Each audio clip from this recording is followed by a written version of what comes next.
In this video, we'll dive deeper into the chaotic world of Flashpoint, a universe reshaped by a single choice where familiar heroes became something far darker.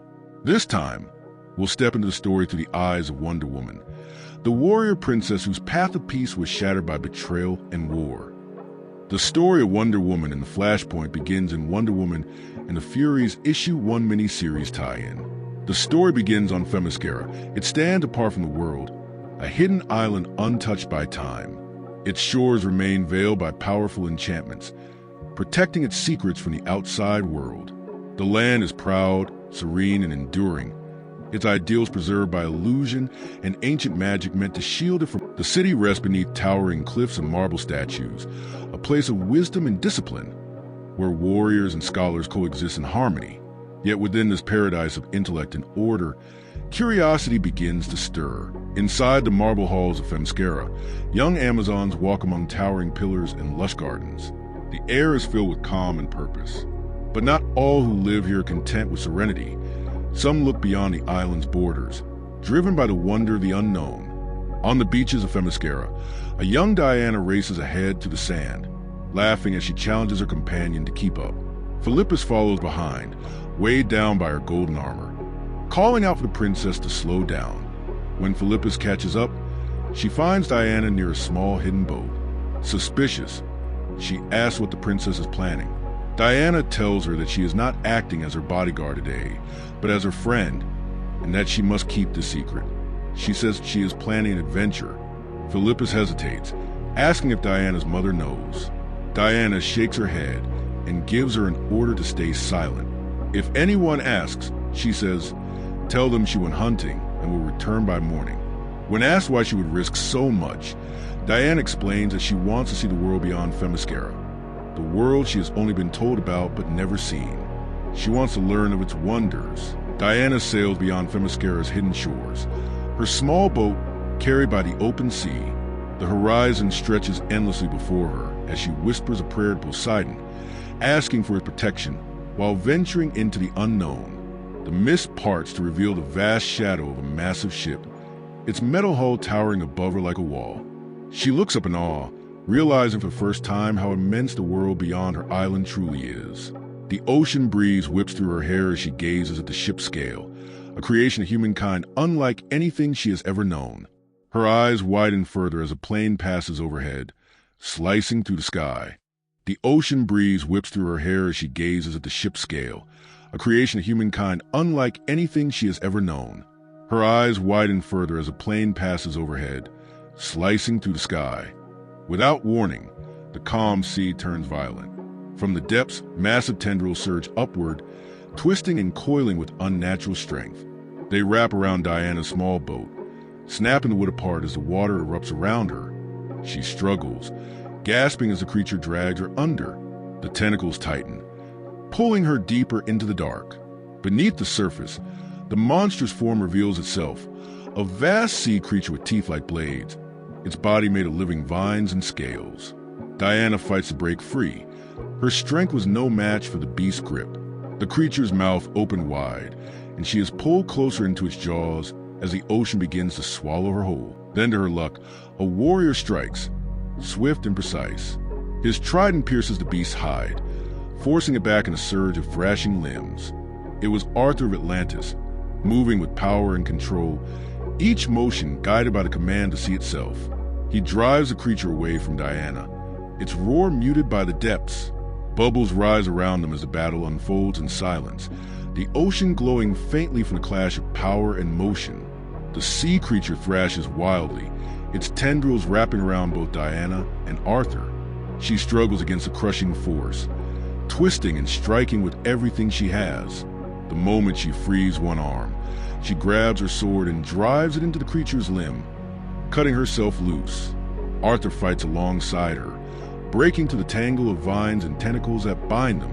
The water churns around them, filled with bubbles and fragments of the creature's body. As Diana continues to fight, determination burning in her eyes, Arthur watches her strength and resolve. Amid the chaos of the battle, he speaks to her, calling her fierce. Diana bursts to the surface, gasping for air as the sea calms around her. Arthur rises nearby, his trident still in hand. When she asks what the creature was, he tells her it was a kraken, a young one, still growing, that had spotted her from above and attacked. Arthur introduces himself, intrigued by the stranger before him. Diana, still shaken, questions how he could survive underwater and speak so easily, accusing him of consorting with the monsters he seems to know so well. He replies that the kraken was only a baby, though still dangerous. As the adrenaline fades, Diana feels a sudden weakness. Arthur tells her she's been stung, the creature's venom already spreading. He warns her that her heart will stop without help. Before she can respond, he moves closer, telling her to hold her breath as he pulls her beneath the waves.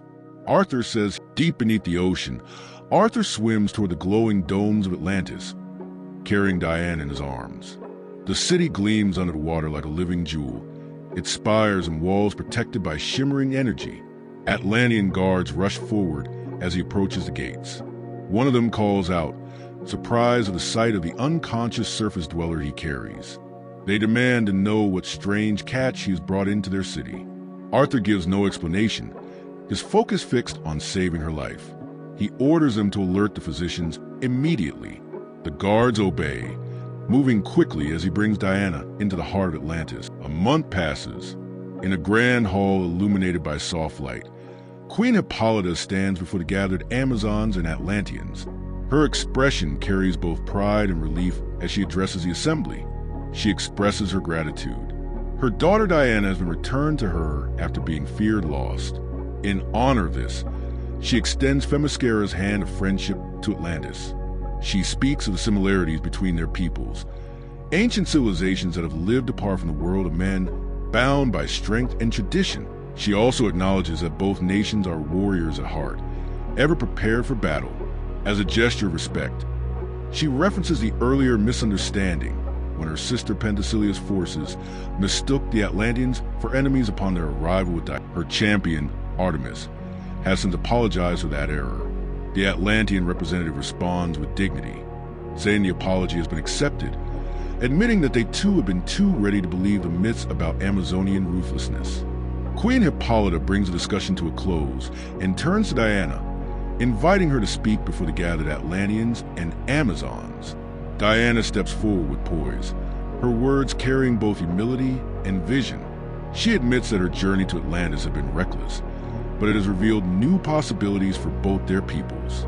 She speaks of the long-standing isolation of Themyscira and Atlantis, ancient civilizations that have watched the world from afar, wary of its chaos. Yet she believes the time has come for change.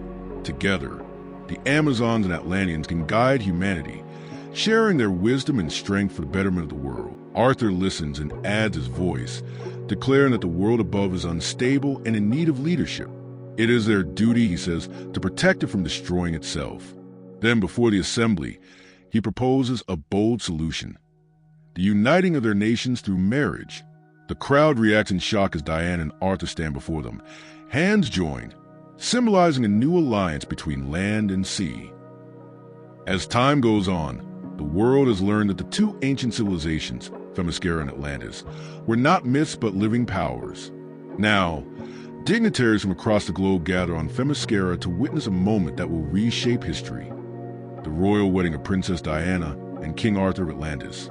Among the crowd stands reporter Vicky Vale, covering the event live.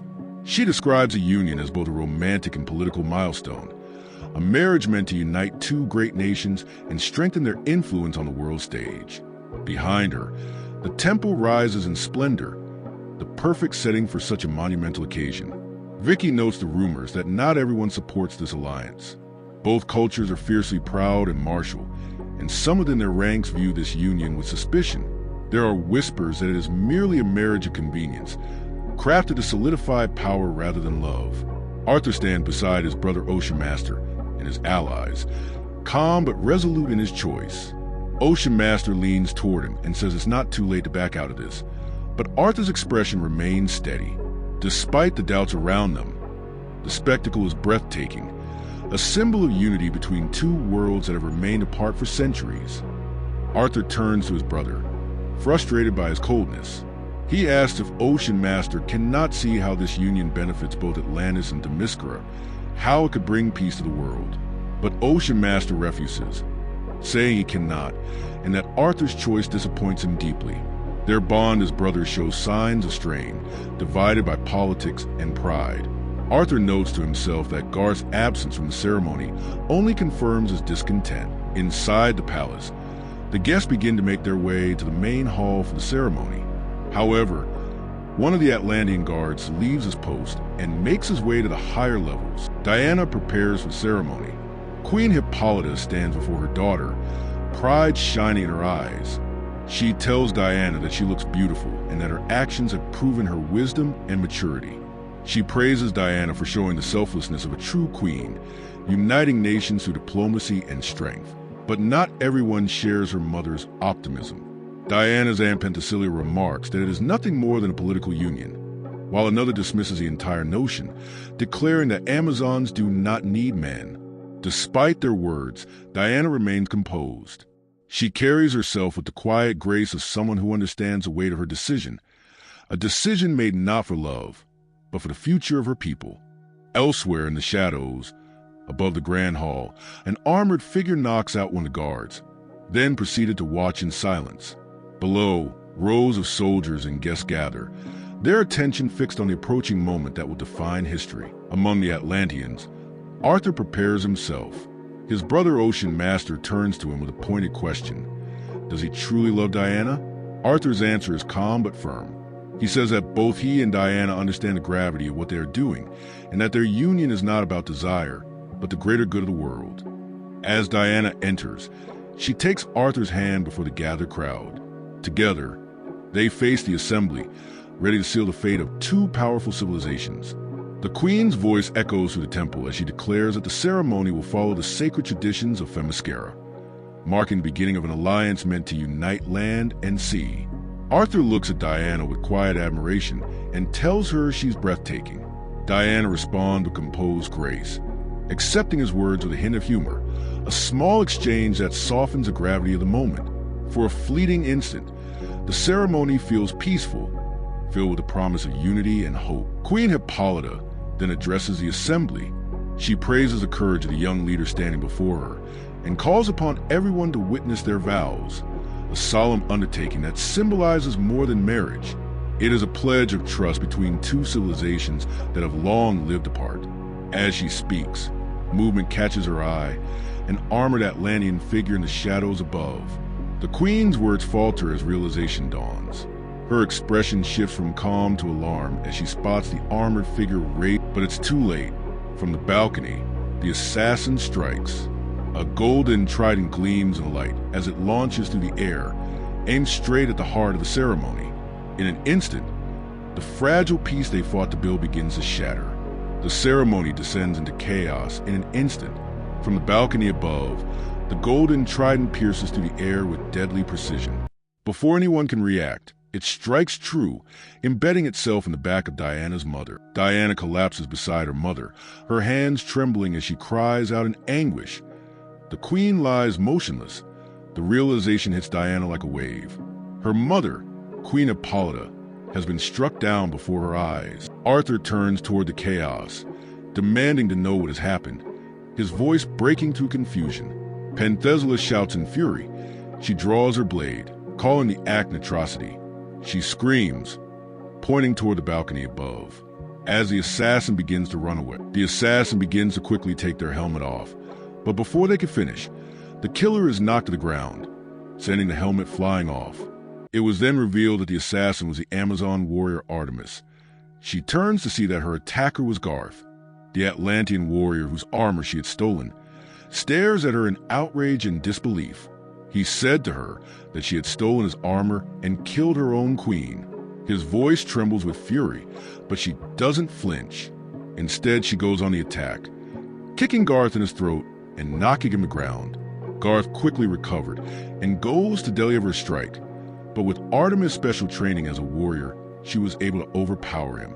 After the fight, Artemis places Garth in his uniform and throws him to the crowd in the Great Hall, claiming that it was him that murdered the queen. Garth lies broken on the marble floor, blood pooling beneath his armor.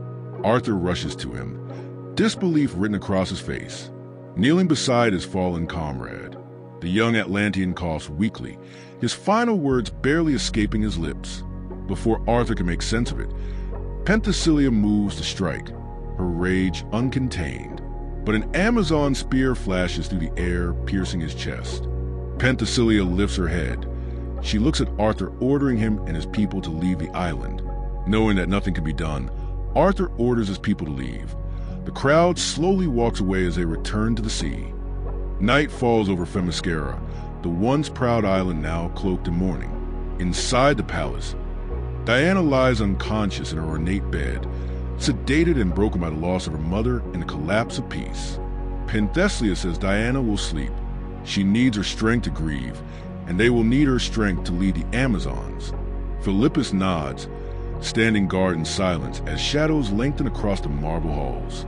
But elsewhere in the dim corridors, two figures meet under flickering torchlight. Penthesilea and another Amazon. Their voices are hushed, but the weight of betrayal lingers between them. A regrettable mistake, one mutters coldly. Hippolyta saw the light catch the armor. Penthesilea replies, her face hidden beneath shadow. She blocked the intended target. No matter, the result is the same. The union was in tatters. As she pours 2 cups of wine, her final words seal the fate of nations. Now it was Ocean Master's turn. The Amazons gather on a sacred platform overlooking the sea, the final day of Hippolyta's 3-day ritual of passage.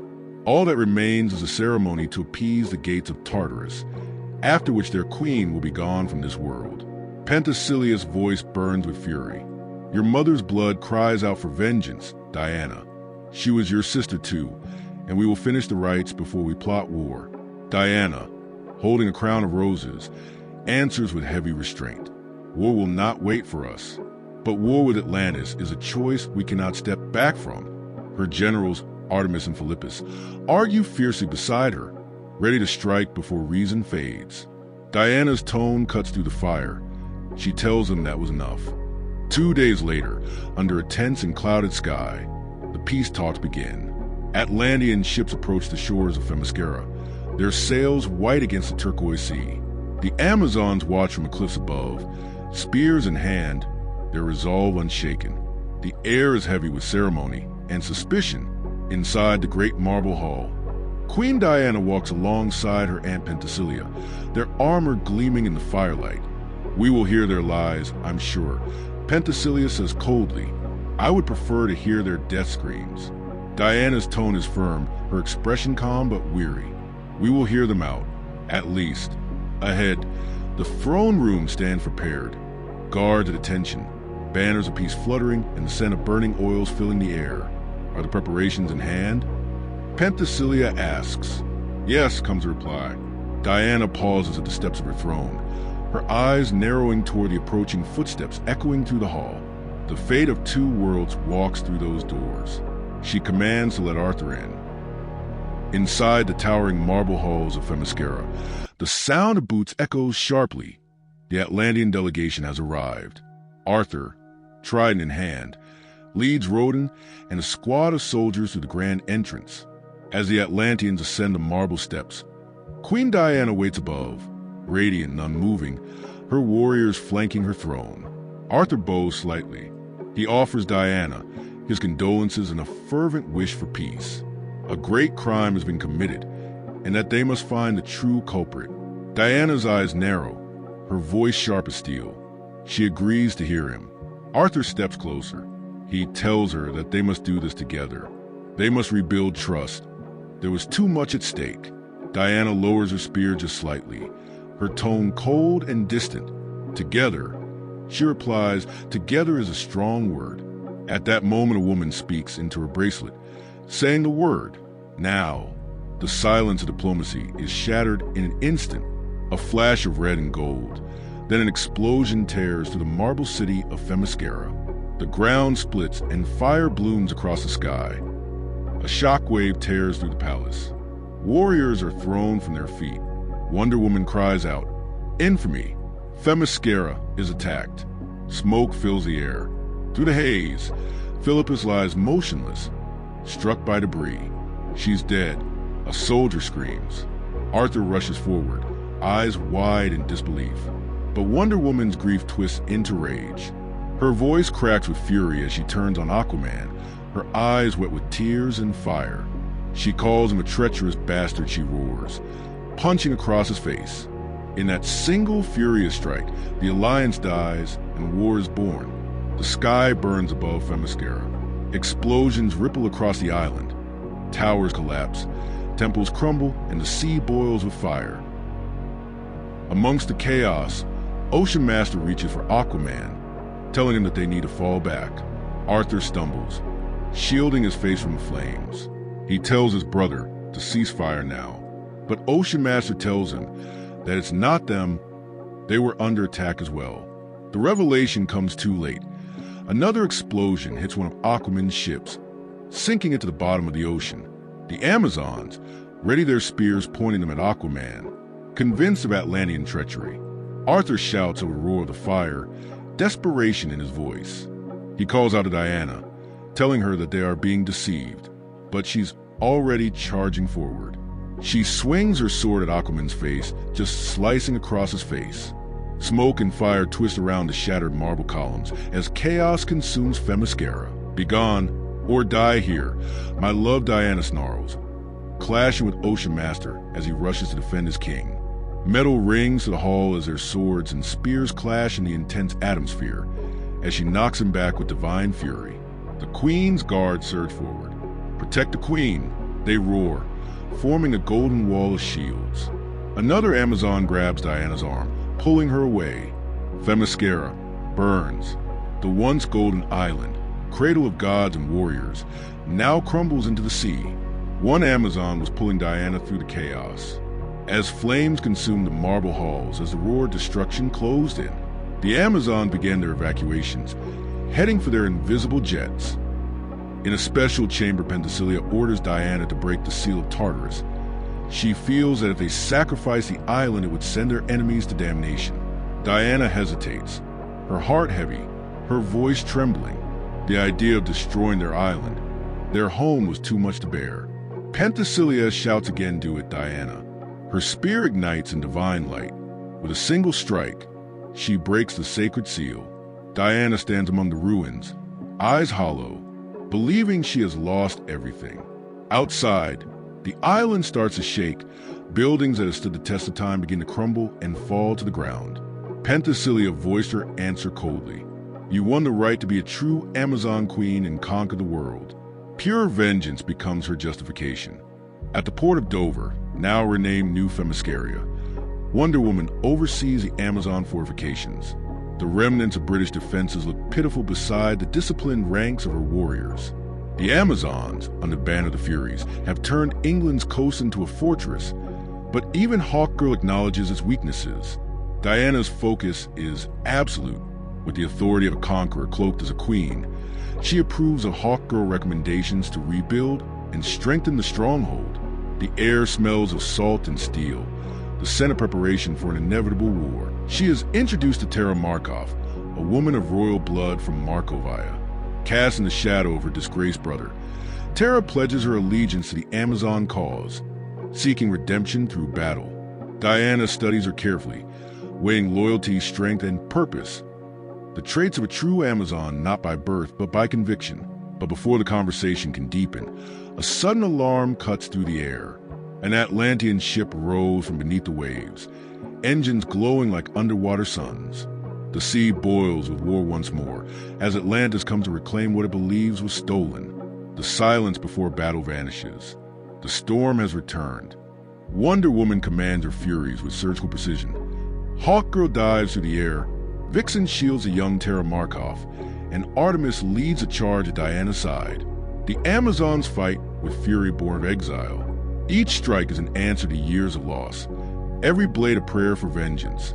The air crackles with heat and chaos, flashes of energy lighting the battlefield as cries of war echo through the docks of New Themyscira.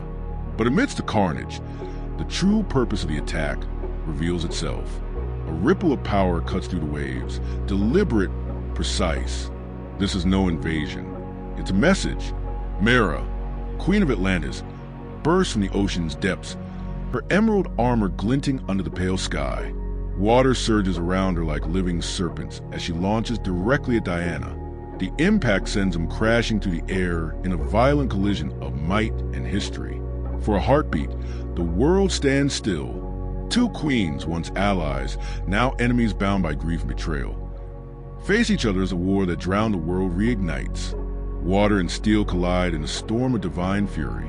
Mera strikes first, wielding her hydrokinesis like a living weapon, blades of water lashing with the precision of a trained assassin. Wonder Woman meets her attack head-on, bracing the impact with her gauntlets as the dock explodes around them. The Furies move to defend their queen, but Diana halts them with a single command. Her voice is cold, unshaken, the tone of a warrior who has known loss too long to flinch from it. She will face this battle alone. Across the battlefield, Mera stands defiant, her emerald armor shimmering under the fractured light. Every word, every strike, carries years of betrayal and bitterness, love turned to ash by war. Diana once saw in Mera an equal, a kindred ruler who might have shared her vision of peace between land and sea. Now, she sees only the face of the woman who took everything from her. Diana steadies herself, blood streaking down her cheek, one knee pressing against a broken stone. Her sword glints in firelight, a reflection of everything she's lost. In one brutal, final motion, Mera goes in for the attack, flying to the air with her tridents and shield ready by her side. However, Wonder Woman counters the last of Mera's attack and drives her blade forward.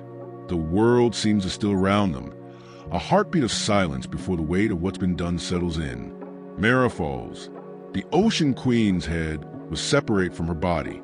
Her lifeless body collapses to the ground. Diana walks over to Mera's severed head and takes her helmet as a trophy over her victory. Far beneath the waves, an Atlantean vessel retrieves the lifeless body of their queen. The moment Arthur Curry sees her, the woman who had been his heart, his balance, something inside him breaks. His grief transforms into fury, so deep it trembles through the ocean itself. Ocean masters stand beside him, speaking words of caution, but Arthur no longer listens. The light that once made him a king of two worlds is gone, replaced by wrath. His voice rises, trembling with rage and loss, as he gives the order that will shatter the surface world forever. Deploy the Geopulse device. Sink them. Kill them all.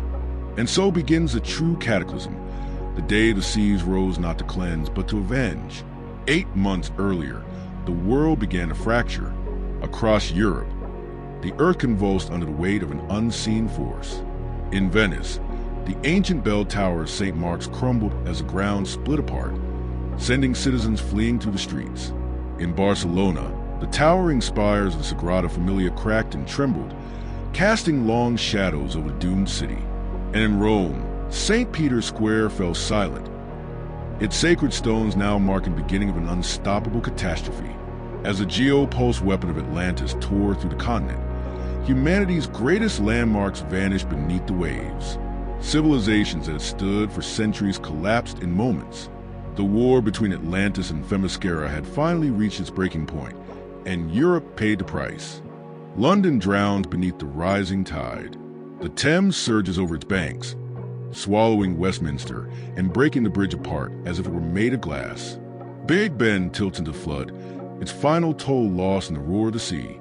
Far to the south, in Dover, the Amazons stand on the cliffs, watching the wrath of Atlantis consume the horizon. Across Europe, the land itself fractures, a tremor that is not merely geological, but divine. As the seas rise higher, the Amazons realize the unthinkable truth. Atlantis is not striking to conquer, it is striking to erase. A colossal wall of water looms over the coast of England, a living mountain of the sea, its shadow swallowing the horizon. The Amazons stand helpless as the ocean rises to erase them, the final vengeance of Atlantis made manifest. But one among them refuses to yield. Terra, trembling and pale, channels the last remnants of her power. The pain is unbearable, her brother's suffering echoing through her veins, yet she stands against the inevitable. As the tidal wave descends, her eyes ignite like molten suns. The earth itself answers her rage, cracking, heaving, roaring beneath her feet. She tears power from the planet's core, defying the gods and the deep alike. I will not let them drown us. With a scream that shakes the cliffs, Terra unleashes a final surge of seismic fury. The coastline fractures outward, and for a brief, blinding moment, she halts the ocean's advance, one woman holding back the end of the world. With all the power, Terra managed to raise the land higher into the sky. She presented this land as New Themyscira. Terra sits alone upon the marble steps of Buckingham Palace. Though she saved an entire nation, her eyes betray a heavy cost. The earth no longer speaks to her gently, only in echoes of pain, unaware to her inside the palace. She is being watched by Themyscira. She thinks about how that a young girl had saved the Amazons, knowing that she is vital to their war efforts. Just then, she hears voices. As Themyscira looks around the palace, she spots Ocean Master and Gila. The Gila turns and spots Themyscira. In anger, Gila draws her blades, hoping to seek revenge for her sister's death. She screams in anger, "The Queen's aunt! Die, witch!" The clash is brutal and swift. Before Gila could strike, Themyscira, the Queen's general, meets her with divine precision. Steel meets water, and water shatters. In one decisive motion, Themyscira drives her spear through the intruder's chest, silencing the Atlantean threat before her vengeance can be spoken again. "Disappointing," she mutters coldly, as the woman falls lifeless at her feet. From below, the echo of chaos ripples through the halls of New Themyscira. Terra races through the corridors, her pulse pounding with dread. She cries out to Wonder Woman that there's been an attack. The palace erupts into alarm. Guards and warriors gather as Wonder Woman herself strides forward, fury burning behind her calm. She commands her troops to protect Terra, the girl who saved their nation, while she goes to confront the source of this betrayal herself. As Diana rushes toward the scene, her thoughts turn dark. Her aunt, the war she thought buried beneath diplomacy, may be stirring once more. The air in the royal chamber turns heavy. Diana bursts through the curtains, prepared for battle, but the sight before her stops her cold. Ocean Master, the brother of Aquaman, stands clad in Atlantean regalia, locked in embrace with Themyscira, her own trusted general. For a moment, time itself seems to fracture. The war that had torn continents apart, the oceans that had devoured millions, all of it now distilled into a single betrayal. Her voice cuts through the silence like thunder, calling her aunt a traitor. Ocean Master tightens his grip on his trident, his mask concealing neither guilt nor calculation. Themyscira, trembling, tries to speak, but the truth is already written in the fire behind Diana's eyes. Enraged by what she has seen, Diana attacks Ocean Master. Her aunt tries to plead with her, but her words fall on deaf ears. Diana points at Themyscira, telling her to stop her lies, but still she tries to get Diana to listen. But Wonder Woman approaches her aunt. Standing close to her face, she tells her that for her people to survive, she had to make sacrifices from Themyscira's advice. Because of her scheme with Ocean Master, millions of people have died in her name. But Themyscira told Diana to shut up as she explained to Diana that the world didn't need a peaceful union between their people, but to create a new empire that would control the world, even if sacrifice had to be made. Diana attacked in furious rage, asking her aunt if her mother was a sacrifice to this cause. Diana's soldiers rush in, torn between duty and fear. "My queen," they cry, unsure where loyalty now belongs. Diana seizes her fallen foe and throws her down. She tells the Furies to guard this traitor. Then a voice in the corridor shatters her stillness. The Atlantean fleet has been sighted off the coast. The storm has arrived. As Themyscira glares from her chains, her words echo in Diana's mind. Are you a diplomat or a warrior? Tears mix with the dust of battle as Diana whispers her answer, not to the room, but to herself. I am an Amazon. Wonder Woman storms in the chamber, every step echoing with the weight of betrayal and war. Her armor catches alight like a flame reborn, the symbol of an empire refusing to fall. Behind her, the Amazons stand divided, and Terra watches in silence, the guilt of her own survival pressing heavy on her chest. Diana's eyes harden beneath the helm. The world has seen their sins. Atlantis prepares to strike. and her aunt's treachery still bleeds in the shadows of the throne. But there is no time for judgment, only survival. For now, she growls, her voice carrying the edge of command. We have other enemies to face. In the dim chamber, Ocean Master kneels on the ground, his face unreadable beneath the shadows of his helmet. Penthesilea stands before him, composed yet cold, her betrayal complete. Ocean Master's voice breaks the quiet, asking if it's time. Penthesilea's answer comes steady, almost ceremonial. Yes, it's time. He smiles as he presses a button on his gauntlet. Then under the British eye, the Atlantean fleet begin to explode. On the streets of London, the long-awaited battle between Wonder Woman and Aquaman is finally taking place. Swords and tridents clash through the streets. Diana tries one last time to convince Aquaman that they were both deceived by his brother and her aunt. Arthur refuses to listen, reminding Diana that she killed Mara. Arthur tells Diana that he could not believe that he ever loved her, but Diana was quick to respond that he never did. Then in the corner of her eyes, she notices something going on. A massive lightning storm mixed with red and yellow appears. Dust clouds begin to form around the storm. This concludes the story of Wonder Woman and the Furies. Thank you for watching. If you enjoyed the journey, don't forget to like, subscribe, and join us again as we explore more stories beyond the multiverse.